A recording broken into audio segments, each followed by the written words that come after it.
DevilNeverCry. Bayonetta, the well-known spiritual successor to the DevilMeverCry series that ranks up there with some of the best character action games of all time. With the recent controversy-stricken release of Bayonetta 3, I thought now would be a good time to take a look at the game that started it all. Of course, all of you asking for it certainly helped. So in today's video, we're gonna see if we can beat Bayonetta from start to finish, and perhaps get our money back.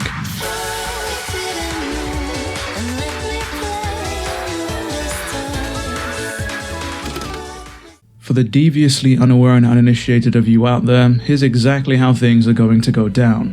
Steam as a platform has a very specific return policy, wherein, without question, it will provide you a refund provided that request matches two specific requirements. The first requirement is that the refund request must come within 14 days of purchasing said product, which doesn't apply to us.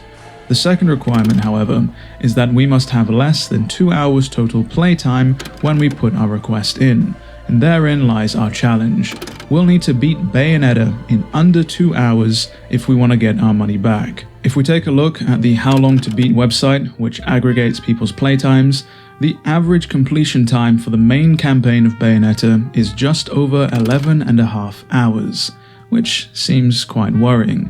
But if we take a look at the speedrun leaderboard for Bayonetta, you'll see that beating it in under 2 hours is certainly feasible. Provided, of course, you are an experienced runner of this game. That means you've practiced all the skips, you've practiced all the time-saving glitches, you know the most optimal route, and you know what sections you can and can't skip. I, on the other hand, know none of these things. For posterity, I will mention there is a fantastic guide put out there by a top runner that I have completely ignored against my better judgment. I'll solely be relying on my memory and whatever nonsensical strategy I think will get me through it the fastest. To make up for my lack of knowledge, I'll be playing on the easiest difficulty possible, but this ends up being a giant double-edged sword. But more on that in a second. I think now it's time that I stop talking and start playing Bayonetta. So here we are finally tackling Bayonetta. This has been the most requested video, and I'm happy to oblige. I've been in a bit of a Bayonetta mood recently, coming off of my playthroughs of Bayonetta 3, so I thought, why not?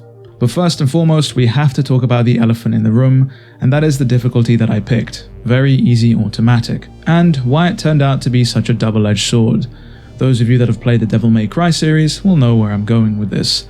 Like many other easy difficulties out there, Bayonetta does more damage, enemies have less health, and it's easier to activate witch time in this mode. The issue though lies in the automatic part of this difficulty, where Bayonetta will literally ignore any and every attack input that the player puts in, whether it's a punch, a kick, a set of combo strings, a launcher, nothing. Bayonetta will ignore all of that and will literally go and do her own automatic combos, which is great from an accessibility perspective. You know, there's very minimal inputs needed to put out flashy combos. However, when you're going for efficiency and you need certain moves because they are the most efficient to use, it is a literal nightmare. You cannot control what Bayonetta does, and so whilst you might reap the benefits of having this easy difficulty, a lot of that is blunted by the fact that you can't control your character 100%. And so this issue became apparent almost immediately in these first few encounters. Being my stubborn self though, and technically having already started the run, I decided to just go along for the ride and make the most of it. Keen-eyed viewers and Bayonetta aficionados will also take note that I've disabled the tutorial for this opening chapter, saving myself some time. Speaking of time, you'll notice that I've also ended up obscuring the usual timer that's ticking along in the background. That's because I want you to guess down in the comments below what time you think I'll finish this run with. And no cheating, by the way.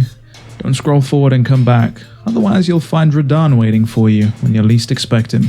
Moving on though, there are a few things that I need to mention in this opening chapter. The first of which is that Bayonetta has a plethora of unskippable cutscenes, and that's largely thanks to there being so many quick time events hidden inside them. As much as I enjoy these QTEs and the beauty of Bayonetta in these cutscenes, they can be a big time waste. The only other topic I want to cover is sequence breaking and skips, which I won't be making use of. After this run was done, I went and took a look at that guide, and it turns out there's quite a bit of this game that you can just skip altogether. Though it wouldn't have made a difference, as if I'd attempted these skips during this run, I likely would have failed, as they are so execution heavy and your inputs need to be really precise.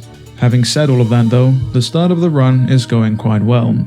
After each encounter, or verse in this game, you'll notice that you are ranked on 3 specific things: on your combo, on the time it took to complete that encounter, and the amount of damage that you took.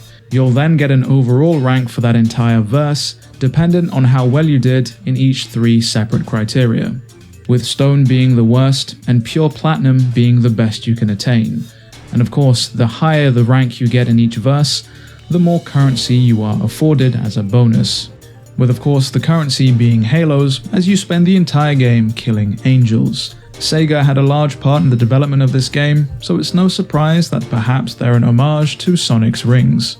After we complete the prologue chapter, the vestibule, with a pure platinum rank, it's time to move on to the in-between chapter minigame, Angel Attack. This minigame allows you to score points by simply shooting angels. You can then exchange these points for items off a set menu, or you can exchange them for halos outright. We initially play this minigame, but by the end of the run, we skip it altogether. With that out of the way, we move on to Chapter 1, the Angels Metropolis, which continues to serve as a little bit of a tutorial for the rest of the game. We're introduced to certain concepts like walls that react to attacks, or dodging lightning to allow us to walk on water, or even finding keys in the environment to open up doors. As we move through the streets of Vigrid, we are eventually emblazoned in a beaming yellow light, letting us know that the Angels of Paradiso are on us and an enemy encounter has started. These enemies are rather weak, some of them wield weapons we can actually pick up and use for a limited time before they break, and then we are set upon by a mini-boss, which we use Gomorrah, our demon, to essentially get rid of and munch to pieces. Throughout the entirety of the game, this is a recurring theme. We'll be set upon by certain bosses and mini-bosses, and it always ends with Bayonetta doing some sort of scintillating dance and the demons of Inferno coming out of nowhere to chomp on her enemies. We're then thrown into a flashback section showing us how the Angels of Paradiso hunted down the Umbra Witches and essentially exterminated them, before moving on to a final encounter with another mini-boss before the mission ends. And thus begins Chapter 2, Vigrid, the City of Deja Vu. This chapter starts off with a flashback boss fight against Bayonetta's sister, Jeanne. This serves as a quick introduction to walking, running, and fighting on walls, as whenever an Umbran witch is bathed in moonlight, their power is multiplied substantially, allowing them to defy even gravity. As the fight concludes and we flash forward to present day, exactly where we left off, Bayonetta does even more wall walking while skipping an encounter. Continuing through the chapter, there's some lightning we need to dodge, some cutscenes we need to skip, and then we're thrown into another encounter, and I guess it's a good time now to talk about torture attacks. Torture attacks are attacks that Bayonetta can use to deal massive amounts of damage, sometimes outright killing enemies through a quick-time event, but they can only be done so when Bayonetta has a full stock of magic meter. Thanks to the difficulty we're on, we actually start the game with more magic and health than you normally would otherwise. We continue to litter the streets of Vigrid with the halos of fallen angels before finally coming across an LP. These vinyl records are what you take to the game's upgrade shop, aka the Gates of Hell, to unlock new weapons. You'll gain access to a few LPs by simply playing through the main story of the game, but most of them lay far off the beaten path, waiting to be discovered. Unfortunately for us, however, we're only going to be going for the ones that appear before us by simply running through the game. We eventually make our way to the end of Chapter 2, where we face off against a giant angel as a scripted boss fight. As Bayonetta plummets to the ground, the mission ends. In between Chapter 2 and 3, we quickly head over to the Gates of Hell to unlock the weapon we'll be using for the rest of the game, the Shuraba Katana. Along with that, we also pick up the Stiletto move, the Afterburner move, and the mid-air dodge. That brings us on to Chapter 3, the Burning Ground. We'll need to make our way through Vigrid whilst its streets are on fire and littered with lava. The enemies in this mission are particularly annoying. They can't be attacked normally as they're shrouded in fire. Any attempts to hit them with a standard melee attack will leave Bayonetta recoiling and hit with a dose of damage. To circumvent this, we use a mixture of torture attacks, enemy weapons, and witch time to smite these enemies. We then come across a new enemy type, the dog with wings and a gilded helmet that loves to shoot lava at us, but they go down all the same. The game does tell you all of the names of these enemies you encounter, but since I'm skipping the cutscenes, my memory's still a little foggy. The ruins of Vigrid continue to smolder as Bayonetta jumps, hops and skips away across buildings, running away from a giant wall of lava. This then leaves us in some sort of underground cave riddled with lava, with our only way out being a broken bridge. There is a skip that we can employ here using precise afterburner kicks and stilettos, but seeing as Bayonetta loves to do her own thing, I didn't even bother. We eventually find a way to reset the sands of time and make our way across this broken bridge, allowing us to escape and move on to chapter 4, where we face off against the boss Fortitudo. Like all of the bosses in Bayonetta, this boss has multiple phases and sequences that unfortunately we can't skip through with brute strength. Once we do enough damage to Fortitudo, he'll retreat to the outskirts of the arena where he'll break up the ground. Following a quick QTE, we'll jump up to where he is, slam him back into the center of the arena and tear off his head. After repeating this another time, we'll move on to the final phase, where we'll summon Malphus to essentially peck him to death. And with the boss being reduced to bird feed, we move on to chapter 5, the Lost Holy Grounds. This chapter starts off with an introduction to the Grace and Glory enemy types. These enemies strike fear in the hearts of many players, mainly because they parry you very often and are very fast with their attacks, though they've been heavily neutered in this difficulty. Continuing through the crumbling Umbran ruins, we make use of Moonlight to throw Bayonetta from one side of the map all the way to the other. As we make our way up to and through an ancient temple, we're set upon by another new enemy type, the Ardor. This enemy wields a sword and shield combo and typically would be fairly dangerous, but thanks to a torture attack, they go down instantly. This is then quickly followed by even more Moonlight shenanigans as we make our way up the back of a giant stone snake into another mini-boss fight. Safe to say it ends with Malphus tearing these giant flying snakes apart, allowing us to move on. We finally find our way to the summit of these ruins before facing off against Jean in a boss fight. After this, we unlock the Panther Within ability. This ability literally allows us to transform into a panther, and by far it is the quickest way to travel horizontally in this game. Following a quick QTE, we move on to chapter 6, the Gates of Paradise. As we've now unlocked the Panther Within ability, the game will now start throwing more environmental puzzles at us, which will require this ability and form to complete. As an example, there are a couple of doors here which require 3 separate switches to be hit before the door goes up. Eventually, the door will close as it's on a timer. The only way to hit all 3 switches and get through the door is to use Panther Within. It should also be noted that Panther Within is very useful for jumping across large gaps and is great for skipping platforming. We're then introduced to Cereza in this chapter, who essentially is Bayonetta. It's the one we see in Bayonetta 3, and as such we have to protect her. As far as escort missions in video games go, this one isn't too bad. We essentially just have to protect Cereza during combat encounters, and it doesn't feel all too forced. This section culminates in Cereza being kidnapped by an angel impersonating Bayonetta, who once we follow, we find out is a Joy enemy.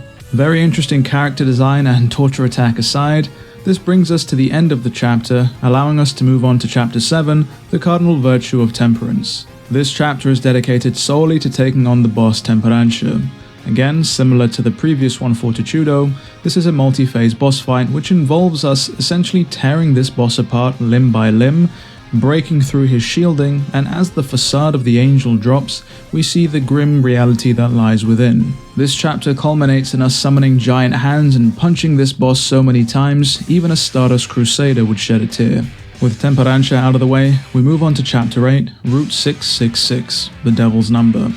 This is a section that is literally on wheels as we fight multiple enemies across a multitude of vehicles before facing off against a set of Joys. Then we move on to a vehicle section with Bayonetta on a motorcycle. This is another section that I believe you can skip if you use a well-timed item and some sort of shenanigans with a finish line. But alas, I did not know that at the time, and I spent a lot of time going through this mission. At one point, I end up driving on the wrong side of the road, and I'm taken out almost instantly by a wayward car, forcing me to lose some time here. This chapter isn't really anything to write home about, so let's move on to chapter 9, Paradiso, A Remembrance of Time. As the chapter name implies, we'll be going through Paradiso, Paradise, a separate realm of reality altogether, where we come across a twisted and warped version of the city of Vigrid. As such, it can be quite confusing traversing through Paradiso, as sometimes up is down and down is up. This mission features a whole heap of gravity-defying platforming, giant keyblades, and statues which can generate angelic paths into the very heavens. Oh, and of course, who can forget a giant pixelated boulder running our way? Where's Chris Redfield when you need him? After rotating some platforms and putting a key together by defeating enemies, we face off against flying angel boats with flying angel artillery. We take our time to fall through the sky before facing off against that giant pixelated boulder, although this time it decides to take different forms.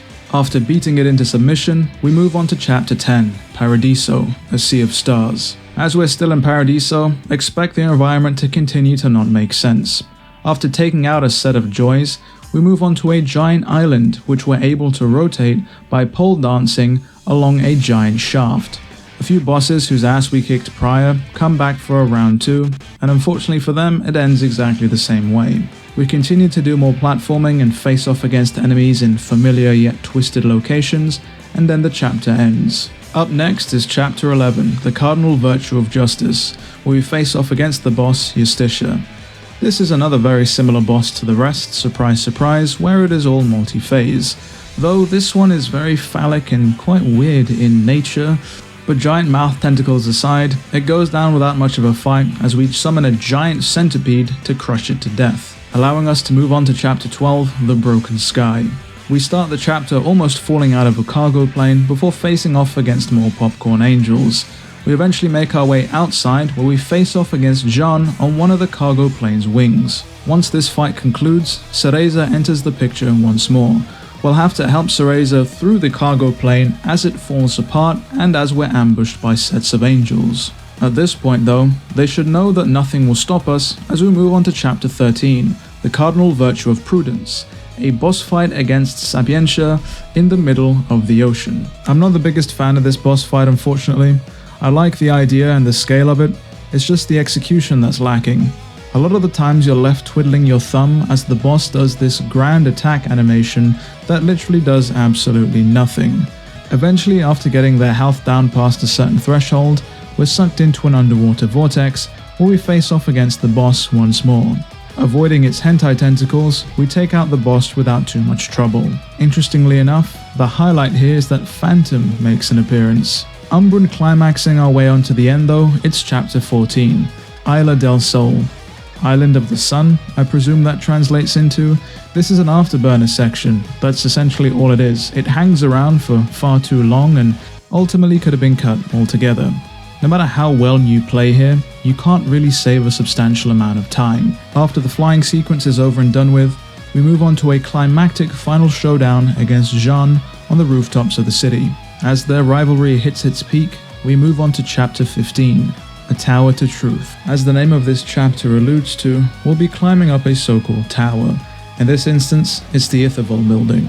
As we proceed to ascend through the tower, we'll be accosted by numerous sets of angels and forced encounters. At certain intervals, we'll be reintroduced to bosses of old, who've reared their heads for another run back. Surprisingly, this is the third time they've come to face off against us, and unsurprisingly, it all ends the same way. Platinum Games really did get the most out of these character models and enemies. At this point, I'd forgot how many times we faced off against these bosses, and part of me hoped we wouldn't see them again. This chapter was definitely a sigh of relief. At this point, I'd grown tired of seeing the same old streets of Vigrid, even if they were remixed somewhat. Being able to ascend this tower not only on the inside, but the outside as well, definitely gave you a sense of its scale. It seemed to reach on endlessly, almost as if daring to pierce the very heavens. After we finish fighting our way to the very top, we're guided to our objective with a golden path, and thus ends the mission. I keep saying mission, but you all know I really mean chapter. And speaking of chapters, it's time for Chapter 16, The Lumen Sage. It's time to face off against the Lumen Sage Boulder, the primary antagonist of Bayonetta, and for once, I'm glad I'm not fighting a giant boss. I always find that human-sized bosses tend to be far more enjoyable in character action games, and that isn't different for Bayonetta. This boss still works in phases. Each time we deplete his health bar and summon a demon from Inferno to finish him, he ends up destroying our summon altogether. Before long, we're fighting Boulder on falling debris, similar to how the game opened up, though this time it ends with us squarely putting a bullet in Boulder's head and the mission ends. And just when you think you're reaching the end, there is still more to do. The epilogue chapter, Requiem, opens up with Jean riding a motorcycle up a rocket that is currently taking off. We eventually reach the top of the structure and breach the Earth's atmosphere. A sky the color of the sea gives way to a jet black sea of stars, and we see our final objective, Jubileus, the creator. As we Panther run our way to the top of this deity, control switches over to Bayonetta, and thus begins the final boss. Bayonetta continues to follow in its ethos of go big or go home, and it certainly does go big as we face off against the creator of all reality. There's nowhere else in terms of scale that you can go, this is literally the very top. Unfortunately, this boss isn't all too hard on this difficulty. It's another multi-phase boss which takes time, and there's several quick time events, several precursory objectives or things you need to hit before you're able to damage the actual boss Jubileus himself. But it all ultimately culminates in Jubileus being haymakered into the sun, in a segment where you have to control Jubileus' falling body and avoiding all of the planets in our solar system. If that doesn't say grand, I don't know what else does. And just when you think it's over, there's still more to do.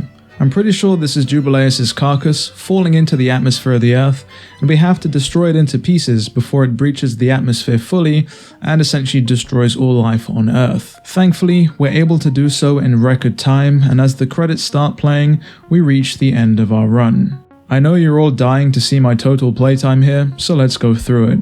As you can see in my play history, it's actually made a record of how long it's taking me to beat each and every chapter, and it all culminates in 1 hour, 55 minutes, and 17 seconds.